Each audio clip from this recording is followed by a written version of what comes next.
Hello everyone, मैं हूं साक्षी। मैं हूँ गुंजन। आप देख रहे हैं न्यूज़ानिया। तो जो ये वाली पॉडकास्ट है वो है महाभारत पॉडकास्ट।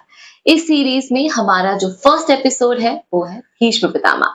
तो आज हम महाभारत के एक इम्पोर्टेंट कैरेक्टर भीष्म पितामह जी की बात करेंगे। महाभारत जो हम सब जानते हैं कि क्या था, क्या युद्ध था, बट हम यहाँ पे बात करेंगे महाभारत। हम सब जानते हैं कि द्वापर युग में कृष्ण की लीला से ही महाभारत का युद्ध हुआ, वरना ऐसा कौन सा कार्य है जो कृष्ण ना कर पाए। स्वयं नारायण ने ये महाविनाश नहीं रोका तो कुछ तो कारण रहा ही होगा ना। बिल्कुल बिल्कुल। एक कारण जिसे हम सब जानते हैं वो है धर्म की स्थापना। जी हाँ, पुरानी यानी ऑर्थोडॉक्स सोच के नए नियम और नई सोच की स्थापना। धर्म को स्थापित करने के लिए अधर्म का नाश होना निश्चित था। वैसे तो महाभारत का हर एक मोमेंट, हर एक कैरेक्टर हमारी लाइफ में बहुत इंपॉर्टेंट रोल प्ले करता है, फिर वो चाहे धर्मराज युधिष्ठिर हो या धृतराष्ट्र पुत्र दुर्योधन ही क्यों ना हो। लेकिन एक किरदार जो बहुत इंपॉर्टेंट है पूरे महाभारत में वो है भीष्म पितामह, जिसे खुद वासुदेव कृष्ण ध्यान करते थे। ऐसा इमेजिन, क्योंकि उनके जैसा इंसान कभी दोबारा हुआ ही नहीं।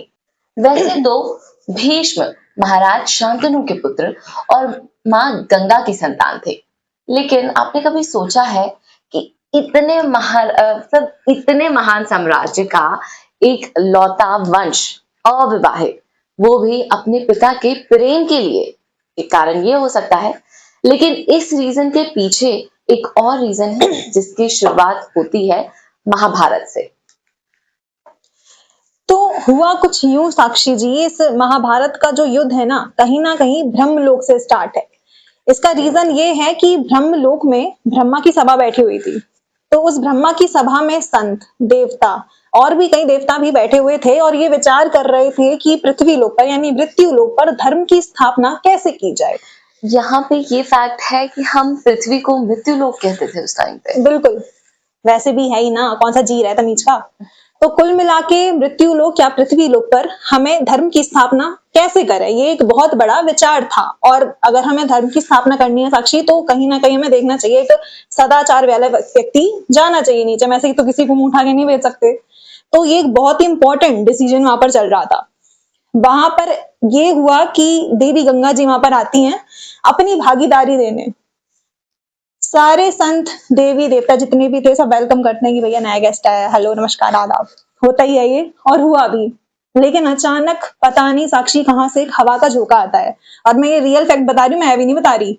तो वहां पर एक हल्का सा हवा का झोंका आया, उससे गंगा जी का जो दुपट्टा था हल्का सा सरक गया। कह सकते हैं महाभारत की जो स्टार्टिंग है वो वहीं से हुई है। हाँ हाँ, सच में, मजाक नहीं। ओके जी, तो जो स्टार्टिंग है वहीं से हुई। तो जो हवा का झोंका था वहां से उनके तन से थोड़ा हट गया। उनका जो पल्ला तो हट गया। ब्रह्मलोक में ऑब्वियस सी बात है, हम औरत की इज्जत करते हैं, कुछ भी होता है हम नजरें तो झुकाएंगे ही ना। अगर पल्ला हट गया तो सबने नजरें नीची कर ली। लेकिन एक शख्स था, उसने नजरें नीची नहीं करी, वो टकाटक गंगा जी को देखता रहा। अब नियत कैसी थी वो पता नहीं, लेकिन एकदम वो देखते रहे। भाई साहब, आप सोच सकते हैं वो कौन हो सकते हैं? ट्रिक क्वेश्चन है। हाँ हाँ, चलो कोई बात नहीं, मैं बता रही। तो वो थे महाभिषक जी। यहाँ जो आपका नाम है ना, ये याद रखिएगा, ये बहुत इंपॉर्टेंट है, बता रही हूँ। आप भी पूछूंगी आपसे। ये जो नाम है महाभिषक, इनकी आंखें नीची नहीं हुई और गंगा जी की भी आंखें नीची नहीं हुई। उन्होंने ये भी नहीं किया कि भैया वो अपना दुपट्टा सही कर लें। मैं एक चीज सोच रही, इस पे कहीं कंट्रोवर्सी तो नहीं हो जाएगी? यार कंट्रोवर्सी तो नहीं होनी तो फिर चाहिए। ठीक है। हाँ, तो उनको ये भी नहीं लगा कि वो अपना दुपट्टा ठीक कर लें। तो दोनों की नजरें टकरा गई। दोनों एक दूसरे को निहारते रहे। अब ईश्वर जाने कि दोनों के मन में क्या फीलिंग रही होगी। मृत्यु लोक के भैया निवासी हैं हम, और जो हम लोग हैं, हम लोग आज की जनरेशन में क्या कहते हैं इस चीज को? Love at first sight. Exactly. तो उस टाइम इन दोनों के बीच में कहीं ना कहीं लव एट फर्स्ट साइट हो ही गया था। अब जैसा भी हो भाई, ब्रह्मलोक के जो हमारे नियम है, जो भी रूल्स हैं, फॉलो करते हैं, ब्रेक नहीं कर सकते। ब्रह्मा ने भरी सभा में महाभिषक से ब्रह्मलोक के नियम को खंडित करने की बात कही। समझ रही हैं आप? हाँ, लेकिन दोनों साइड से था ना। औरत कुछ भी करे, दिल किस के नाम पे भटता है साक्षी जी? Male character. बस, तो बिल फटा किस पर? महाभिषक जी पर। तो ब्रह्मा जी ने उनसे बोल दिया कि भैया देखो, तुमने जो उल्लंघन किया है, तुमने ब्रह्मलोक के नियम का उल्लंघन किया है, तो तुम जाओगे मृत्यु लोक पर। तुम वहां जाओ, वहां तुम्हारा काम भी हो जाएगा, वहां का तुम काम संभालो। ऐसे मृत्यु लोक का काम भी पूरा होगा। तुम जो एक टक निहारते रहे ना उनको, उसका पश्चाताप भी तुम वहीं कर लेना जाके। फिर ब्रह्मा ने पता नहीं क्या सोचकर हाँ बोला ना बोला, कुछ ना कुछ तो उनके मन में भी रहा होगा ना कि आगे चल के क्या लिखा है। भैया सारी पुस्तकें तो वही लिखते हैं कि आगे क्या होना है। Exactly. तो महाभिषक ने ना हाँ देखा ना ना, उन्होंने सीधी मुंडी ला दी, चलो हम चले जा रहे हैं नीचे। क्यों जा रहे हैं नीचे? क्योंकि गंगा जी पृथ्वी पे आने वाली हाँ, थी, राइट। एग्जैक्टली। वाओ। तो कहीं ना कहीं गंगा जी को नीचे जाना था और अपनी क्रश से मिलने का मौका वो चूकना नहीं चाहते थे, इसलिए उन्होंने हामी भर दी कि चलो भैया हम चले जा रहे हैं। समझ रही हैं? उस टाइम भी क्रश थे यार। हाँ, देखा, तो उस टाइम भी क्रश थे। उस टाइम ब्रह्मा जी ने उनसे बोल दिया था कि तुम जब धरती लोक पर जाओगे तो वहां पर तुम्हें देवी गंगा मिलेंगी, और आगे की सारी खंडा तो तुम्हारे साथ होती रहेगी, तो भैया तुम जीते रहना अपनी जिंदगी। और तुम्हें इस चीज का रियलाइजेशन भी होगा कि जिस तरह तुम गंगा की तरफ आकर्षित हुए हो, वो तुम्हारा कितना अप्रिय चाहती हैं, तुम्हारा कितना बुरा चाहती हैं। तुम्हें पता चल जाएगा कि इंसानी रूप में, जब देवी हो देवता हो कोई भी शख्स हो, अगर वो इंसानी रूप में आता है ना, तो कहीं ना कहीं उसमें ईर्ष्या, जलन, द्वेष, सारी की सारी चीजें उसमें आ जाती है, और ये चीज तुम्हें पता चलेगी। ऐसे ही तुम गंगा की तरफ जो आकर्षित हुए हो, तुम्हें पता चलेगा कि ये तुम्हारा कितना अप्रिय चाहती है। महाभिषक ने हामी भर दी भैया, वो उन्होंने नहीं सोचा कि आगे क्या होगा, वो कुछ भी करें, हमें भैया पहले मिल जाएंगे, हम बात का बाद में देख लेंगे, और बाद में देखा नहीं गया उनसे। तो वो खुशी खुशी उन्हें हामी भर दी, वो चले गए भैया अपनी क्रश से पृथ्वी लोक मिलने के लिए। अब पृथ्वी लोक जाने के बाद क्या हुआ है साक्षी जी, अब आप बताएंगी। स्टार्ट हो जाइए, चलिए। तो उन दिनों पृथ्वी पर आई थिंक एक महाराज जी थे जिनका नाम प्रतीप था। ओके। सो महाराज प्रतीप का जो साम्राज्य था, उनसे पवित्र प्रतिष्ठित व्यक्ति उस टाइम पर कोई भी नहीं था। मतलब आप सोचिए, जिनका क्रश है गंगा जी, वो ऐसे व्यक्ति के घर में जन्म लेने वाले थे जो बहुत ही प्रतिष्ठित और पवित्र हैं। सो उस टाइम पर उनसे ज्यादा प्रिविलेज्ड या उनसे ज्यादा अच्छा प्योर इंसान कोई नहीं था। ब्रह्मा की आज्ञा पाकर महाभिषक जी महाराज प्रतीप के यहाँ पुत्र रूप में जन्मे। महाभिषक बड़े विद्वान थे। महाराज प्रतीप ने अपने पुत्र में एक आदर्श राजा के सारे गुण देखे। इमेजिन, सारे गुण देखे। इसलिए प्रतीप ने उनकी शिक्षा दीक्षा उस समय के महान ऋषि मुनियों के पास करवाई। कुछ ही दिनों में महाभिषक धनुर्विद्या, वेद, शस्त्र, अस्त्र इन सब में निपुण हो गए, जो उस टाइम पे यूजुअली होती थी। अच्छा, अब उनमें जो सबसे एक बड़ी खास बात थी ना, वो ये थी कि जिस वृद्ध या रोगी के सर पर वो हाथ रखते थे, वो एकदम हष्ट पुष्ट, एकदम परफेक्ट हो जाता था। एग्जैक्टली। नाउ जब महाराजा प्रतीप ने उनका नाम शांतनु रखा, तो महाराज प्रतीप के बुढ़ापे में शांतनु का जन्म हुआ था, जिस वजह से महाराज प्रतीप की उम्र काफी ज्यादा हो गई थी। शायद वो संन्यास ले लेते, लेकिन वे इस प्रतीक्षा में थे कि यार मेरी एक संतान आए, वो ये सब चलाए, तो मैं संन्यास ले लेता हूँ। अब उनका पुत्र इस योग्य हो चुके थे कि उनको वो हस्तिनापुर की सारी गद्दी सौंप दें और वो खुद संन्यास ले लें। अब ये दिन आया कि प्रतीप ने अपने पुत्र से कहा कि बेटा, अब ये राज काज सब तुम्हारे हवाले है, मैं तो चला भैया अपने रास्ते, मैं तुम्हें इस सिंहासन का भार सौंप दूं। प्रतीप ने अपने सिंहासन का कार्य अपने पुत्र को सौंपा और वन की ओर चल दिए तपस्या करने। अब यहां से शुरुआत होती है महाराज शांतनु की, जो ब्रह्मलोक में महाभिषक थे। अब धरती पर जन्म हुआ तो सब भूल गए थे कि यार मेरा कोई क्रश वश था क्या जिस वजह से मैं आया हूँ। उन्हें तो बस ये याद था कि मैंने इतनी सारी विद्या प्राप्त की है और मेरा ये कार्य है। अब गंगा जी को देखने की वजह से जो उन्हें इंसानी रूप में श्राप मिला था, वो तो काटना था, साथ ही साथ अपनी क्रश से भी मिलना था। तो शांतनु के पापा यानी प्रतीप जाते जाते शांतनु से कह गए थे कि बेटा, मैं तो जा रहा हूँ, लेकिन इस धरती पर जो सबसे सुंदर औरत होगी वो हमारी बहू बनेगी। यानी वो तुम्हारी बीवी होनी चाहिए और वो इस वो ही तुम्हारे संतानों को पैदा करने वाली उनकी माँ होनी चाहिए। साम्राज्य की रानी बनेगी। तो वो तुम्हें एक सुंदर सी कन्या मिलेगी और तुम उसी से शादी करना और कहीं और शादी बिल्कुल मत करना, जरूरत भी नहीं है सोचने की। ओके। तो अब शांतनु ने हामी तो भर दी कि अब मैं तभी विवाह करूंगा जब तक मुझे वो वाली लड़की नहीं मिल जाती जो मेरे पिताजी ने बताई थी। दिन दिन काफी बीतते गए और शांतनु अपनी प्रजा का ख्याल अपनी संतान जैसे रखने इतने लगे। अच्छे थे। इतने अच्छे थे। अब ये सुख दुख सब पूछते। अब सारी जनता तो मौज में थी, वो सबसे जाके मिलते भी थे यूजुअली, सबसे हालचाल लेने के लिए। लेकिन शांतनु बेचारे वियोग में थे, क्योंकि भैया शादी की उम्र तो उनकी भी हो चुकी थी। अब आगे की कहानी आई थिंक गुंजन को ज्यादा बेटर पता है। ओके, चलिए मैं स्टार्ट करती हूँ। तो आपने ये छोड़ा है कि भैया वो वियोग में थे, शादी की उम्र हो गई थी, क्या करना है, ठीक है। तो अब एंट्री होती है देवी गंगा की। जी हाँ, देवी गंगा यानी उनकी क्रश की एंट्री होती है ब्रह्मलोक से। तो जैसे ही देवी गंगा ब्रह्मलोक से नीचे आ रही थी, तो वहां पर उन्हें वसु देखे। ओके। हाँ, कुल मिला के 7 वसु देखे उन्हें। वो भी रो रहे थे। हाँ, ऐसे ही रो रहे थे, सेम ऐसे ही रो रहे थे। तो उन्होंने देखा कि जो वसु हैं वो स्वर्ग लोक से मृत्यु लोक की ओर जा रहे हैं, मतलब धरती पर जा रहे हैं। देवी गंगा ने उनसे पूछ लिया कि भैया काय को जा रहे हो मृत्यु लोक पे, तुम काय को जा रहे हो, चलो हमें मजबूरी है। तो उन्होंने बताया कि महर्षि जो वशिष्ठ हैं शाम के टाइम में आरती कर रहे थे, हम उन्हें पहचान नहीं पाए क्योंकि अंधेरा हो गया था। बिना हाथ जोड़ के हम निकल गए, वो उससे हो गए गुस्सा। तो उन्होंने हमें श्राप दे दिया कि तुम धरती लोक पर जाओगे, मैं तुम्हें श्राप देता हूँ, तुम धरती लोक पे जाओगे, इंसानी रूप में अपनी सजा काटोगे।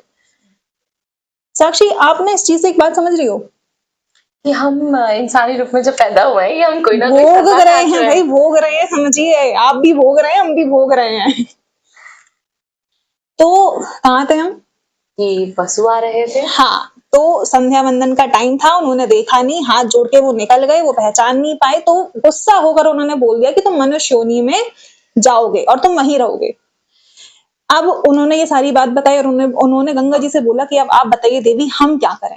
अब हमारी इच्छा तो है नहीं कि किसी मनुष्य की स्त्री से जन्म लेने की, कि मेरी जो माँ है वो एक साधारण इंसान रहे। देख रही हैं आप, बेइज्जती हो रही है पल पल पे।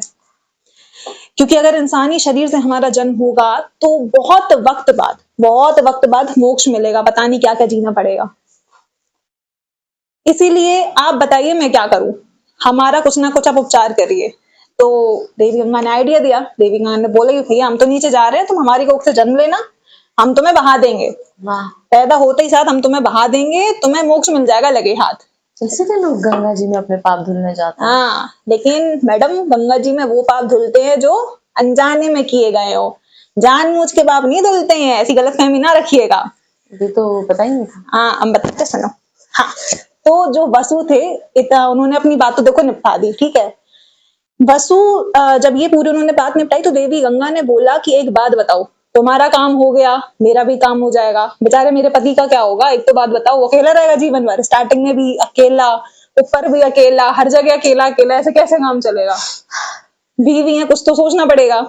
तो उन वसु ने बोला कि देवी गंगा, हम अपने अंश का, हम सातों जो वसु हैं अपने अंश का एक अंश उनके पास छोड़ देंगे, बशर्ते वो जीवन भर अविवाहित रहेगा।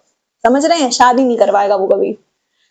तो महाराज शांतनु के पास ये लोग चले गए और इन्होंने हामी भर दी, देवी गंगा ने भी हामी भर दी। चलो ठीक है, नहीं हो शादी कोई बात नहीं, एक लड़का तो एटलीस्ट रहे। जी मैं बताऊं आपको, ये लोग नीचे चले गए, वसु भी नीचे चले गए, लेकिन वसु वेट कर रहे थे कहीं ना कि भैया देवी गंगा की शादी हो, फिर भैया हम पैदा वैदा हो, भैया एक प्रोसेस है पूरी, समझ रहे हैं ना, जैसे आज वैसे तब भी प्रोसेस थी, ऊपर से चली आ रही है। तो देवी गंगा जी मिली उन्हें, किनको मिली, शांतनु को। तो देवी गंगा जब उन्हें मिली, वो एकदम पता इधर देखते रह गए कि भैया कुछ तो है पुराना रिश्ता। हाँ वही हाँ, पापा ने बताई थी। ये लगता है कि वही है, क्योंकि देखो अभी तक कोई सुंदर तो दिखी नहीं है मैं साम्राज्य में, तो ये वही है। तो उन्होंने ना इधर देखा ना उधर, सीधा भाई सब शादी करेंगी मैडम आप हमसे। तो उनने भी बोल दिया चलो हाँ, क्या ही बोला ना नुकर। उस टाइम ना लड़कियों में ना ऐसे एरोगेंट नहीं होता था, सीधी शादी होती थी। चलो ठीक है, कोई बात नहीं, हम कर ले रहे शादी। उन्होंने हामी भर दी, दोनों की शादी हुई, आराम से रहने लगे। साक्षी, आपको वो महाभारत याद है पुरानी वाली, स्टार्टिंग में अभी ये लॉकडाउन में भी आई थी। हाँ देखी है आपने? exactly. आप लोगों ने भी देखी होगी। तो मैंने ना जब उसके स्टार्टिंग के पार्ट देखे तो मुझे ये पता चला कि जो महाराज शांतनु थे अपनी शादी के कम से कम 2 महीने तक सभा में नहीं गए थे। हाँ, वहां के जो सभापति थे वो एक दूसरे से बात करने लगे कि भाई साहब उनसे बोलो कि काम काज के लिए आए, ऐसे कैसे काम चलेगा, 2 महीने हो गए। तो वहां पे होंगे कोई बूढ़े पुराने, वो समझदार थे, लेकिन उन्होंने बोला कि चलो कोई बात नहीं भैया, शादी हुई है, नहीं नहीं अभी आनंद लेने तो आ जाएंगे अपने हिसाब से। तो ये सारी प्रोसेस हुई। अब शांतनु और गंगा की शादी हो गई, देवी गंगा ने गर्भ धारण कर लिया। वही हुआ, उन्होंने बोला था ना कि वही पैदा करेंगी और डाल देंगी नदी में, सेम वही प्रोसेस हुई। गंगा ने गर्भ धारण तो कर ही लिया था और वो डालती जा रही थी अपने पुत्रों को गंगा नदी में। गुंजन, ऐसे कैसे हो सकता है कि वो अपने बच्चों को पैदा होते के साथ ही प्रवाहित कर रही है और उनके पिता कुछ नहीं कह रहे? इंटरेस्ट ले रहे हैं, हाँ समझ आ रहा है। आपके मन में क्वेश्चन आया कि नहीं आया? चलो नहीं भी आया तो मैं बता दे रही हूँ। वो इसलिए कि जब स्टार्टिंग में पृथ्वी लोक पर गंगा जी और शांतनु मिले थे, उन्होंने प्रपोज किया कि भैया आप शादी करोगी मुझसे। साक्षी उन्होंने ना एक कंडीशन रखी, वो ये कंडीशन रखी, गंगा जी ने शांतनु से ये कंडीशन रख दी थी कि मैं आपसे शादी तभी करूंगी जब आप मुझसे एक भी सवाल नहीं करेंगे। हमारे वैवाहिक जीवन में मैं कुछ भी करूं, A to Z मैं कुछ भी करूं, आप मुझसे एक भी प्रश्न नहीं पूछेंगे। लेकिन अगर आपने मुझसे एक भी प्रश्न पूछा तो मैं क्या करूंगी साक्षी जी? एग्जैक्टली, मैं आपको छोड़कर चली जाऊंगी।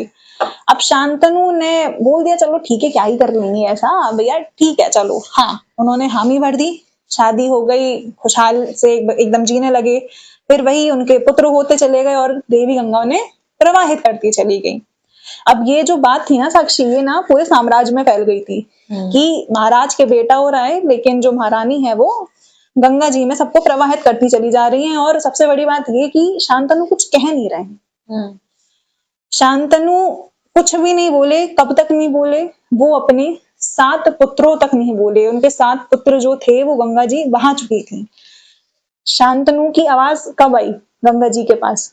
8वें पुत्र पे। एग्जैक्टली, जो 8वां पुत्र है वही भीष्म पितामह है, ये याद रखिएगा। तो जब 8वां पुत्र हुआ, बहाने जा रही थी गंगा जी, पीछे से आवाज आती है कि तुम ऐसे कैसे कर सकती हो, तुम्हारी औलाद है, तुम्हारे बेटे, तुम ऐसे कैसे कर रही? तुमने चलो वचन ले लिया, हम कुछ नहीं बोले, 1 बहा दिए, 2 बहा दिए, तुमने 7 बहा दिए, अब जो 1 बचा उसे तो छोड़ दो। गंगा जी ने तब भी वार्न किया कि देखिए महाराज, आप हमसे प्रश्न पूछ रहे हैं, हम चले जाएंगे छोड़ के। उन्होंने बोल दिया ठीक है चली जाना, लेकिन जवाब दो, क्यों कर रही हो ऐसा? उन्होंने फिर पूरी कहानी बताई, ब्रह्मलोक से लेके वसुओं की भी कहानी बताई कि वसु ऐसा ऐसा कह रहे थे, उन्हें भी भैया श्राप मिला था, आपको श्राप मिला था क्योंकि आप हमें देख रहे थे, हम आपको देख रहे थे।